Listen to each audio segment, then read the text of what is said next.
만화 지옥락은 막부의 명령으로 불사의 약인 선약을 찾기 위해 죄수와 사형 집행인이 팀을 이뤄 극락덩토라 불리는 기묘한 섬에서 생존하는 이야기입니다. 그런데 이 섬 심상치 않습니다. 여기에 다녀온 사람들의 몸에는 이 세상에서 본 적이 없는 화려한 꽃이 피어 돌아왔죠. 야마다 아사에몬 사기리, 지옥락의 여성 주인공입니다. 그녀는 대대로 죄수의 처형을 업으로 삼아온 가문에서 자라났으며 가문의 계승자 중 한 명이죠. 사기리는 가비마루라는 죄수 닌자에게 면죄부를 들이밀며 섬에 가도록 요구했고 이 둘은 한 팀이 되어 섬으로 떠나게 됩니다. 그런데 사기리의 이름 앞에 붙는 가문명, 에도시대에 실제로 존재했던 처형인 가문이었다는 사실 알고 계셨나요?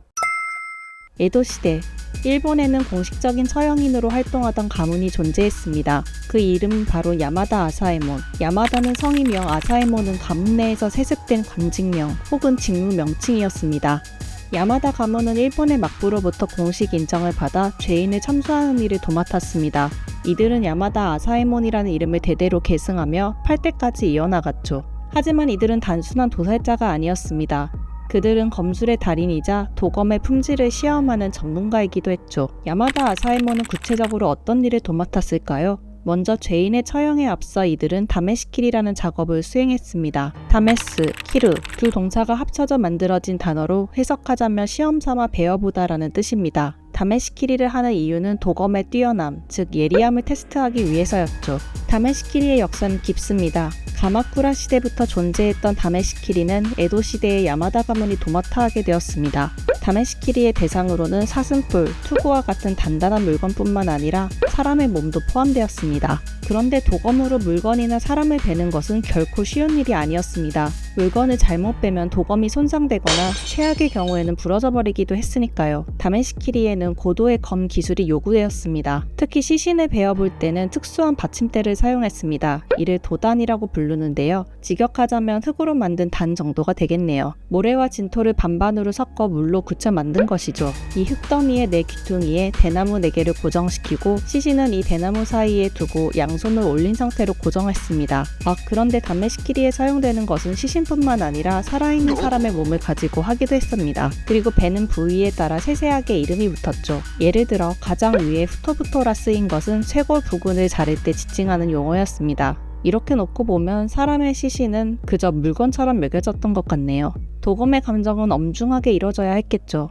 야마다 아사에몬은 시신을 앞뒤로 바꿔놓거나 두구에 시신을 쌓아두거나 하여 다양한 자세로 만들어 베어보았습니다. 참수도 마찬가지였습니다. 야마다 아사에몬은 참수형의 집행자로서 어떻게 죄수를 고통스럽지 않게 참수할 수 있을 것인가를 항상 염두에 두고 있었죠. 사람의 신체 중에서 피부나 지방은 부드럽지만 뼈는 매우 단단합니다.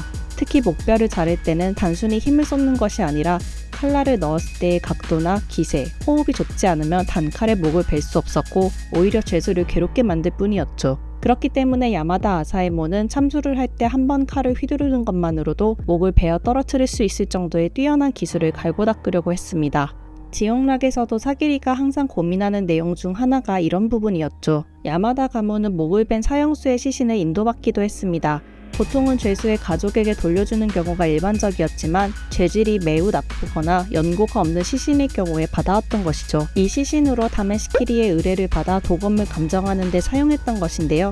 그런데 야마다 가문은 참수나 다메시키리 이외에도 이 시신에서 부수입을 쏠쏠하게 챙겼습니다. 그게 뭐였을까요? 야마다 가문은 시신에서 간장과 뇌, 담즙 등을 꺼내 환약으로 만들어 판매했습니다. 이 환약은 야마다 마루, 아사에몬 마루 등의 이름으로 불렸죠. 당시에는 폐결핵에 인육이 좋다고 여겨져 이 환약은 없어서 못 팔 정도였다고 합니다. 다메시키리도 그렇지만 인간의 신체로 환약을 만들어 판매했다는 사실은 지금 생각하면 이해하기 쉽지 않습니다. 일본이 근대화를 맞이한 메이지기에도 야마다 가문은 사형 집행인으로 활동하였지만 죄인의 시신으로 다메시키리를 하거나 시신을 재료로 약을 만들어 파는 것이 금지되면서 점점 역사의 뒤안길로 사라지게 됩니다. 혹시 지옥락을 보셨다면 스펙타클한 스토리 뒤에 숨겨진 실제 역사에도 한번 주목해보시면 어떨까요?